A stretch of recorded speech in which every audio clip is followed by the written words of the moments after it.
Welcome back. We're discussing Canadian defense, specifically the underfunding of it. And joining us is retired Lieutenant Commander David Redman.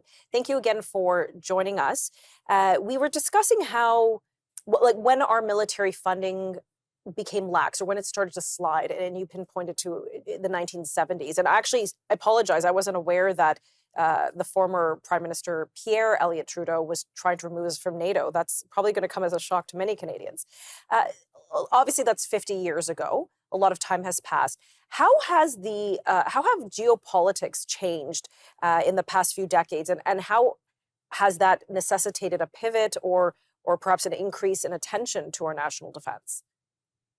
Well, we've seen the emergence of China, and we've also seen the emergence of the Islamic Revolutionary Guard marching in our streets. We've seen so many changes. The one thing that hasn't changed is we have a world superpower on our border, and they have been our best friend and our strongest ally for generations. But they have reasonable expectations that we will take our own national security very seriously and defend our own borders, and therefore ensure that we aren't being a threat mechanism to, in fact, their national security. And so we've seen the United States for the past decade constantly calling us out and asking us to do more. People forget that when Obama was sitting in our legislature and came to do that presentation to this Trudeau government, when he said we need more Canada, he wasn't talking about more social programs and feminism.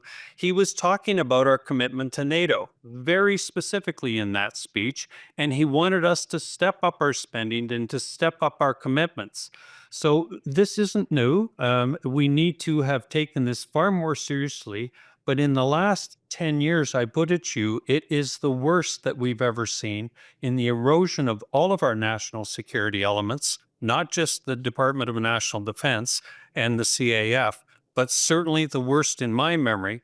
And I point out the what happened in the early 1970s. I joined the Army in 1972, and I saw the hollowing out of what happened at that time when we went from 105,000 in uniform, Army, Navy, and Air Force, to 70,000. And we only had a population at that time of 20 million. Now, with a population of 40 million, there's a far greater expectation on Canada from our partners and allies to do our part. And if we could support 105,000 back in 1965, we should be stepping up probably in the order of 200,000 Army, Navy, and Air Force now. And we can't even achieve 35,000 functional troops based on what the government of Canada has told us has happened to our Canadian Armed Forces. Wow, wow. So this is all very shocking, what you're revealing to us. So share with us how underfunding has impacted our ability to defend our nation. Like, do you have any concrete anecdotal examples? Well, I start off with the numbers of troops, and troops is the most important thing, whether it's Army, Navy, or Air Force. Without combat ready, combat trained personnel, and the government of Canada said that we're 17,000 under strength under an artificial number of 71,000 that they set. So if you take that, they then turned around in the very next day and said, but only 58% of that remainder is combat capably to be deployed. That means 31,400. That's less than the New York City Police Department. So without your combat trained, combat capable people, equipment, supplies, and all the rest of it are useless. You're simply waiting to die. Then, of course, we get into equipment, supplies, but it all starts with purpose. So we need to talk about that first. Okay, let's talk about purpose. We have a minute before our commercial break.